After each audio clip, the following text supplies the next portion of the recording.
যাচ্ছে পেছনে আর একটা লঞ্চ আসছে। এই টাইমটা সুন্দরবনে প্রচুর লোকের ভিড় হয়, মানে লঞ্চগুলো ছাড়ে এখানে এই টাইমটা মানে জন্তু জানোয়ার কিছু দেখার চান্সটা আছে আর কি। কুমির, হরিণ, বাঘটা শিওর বলা যায় না।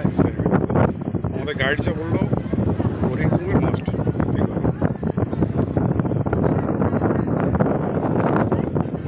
লঞ্চ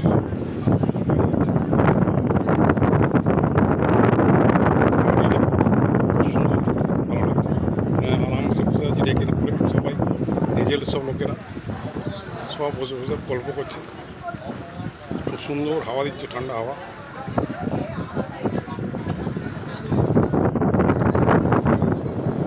ভালো লাগছে।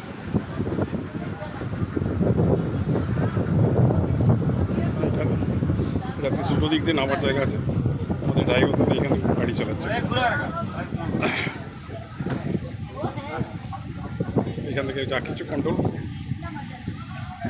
উনি করেন। এই যে স্টিয়ারিং ঘোরাচ্ছে দেখছেন, সব স্টিয়ারিং হাতে রয়েছে। খাবো 5 মিনিট।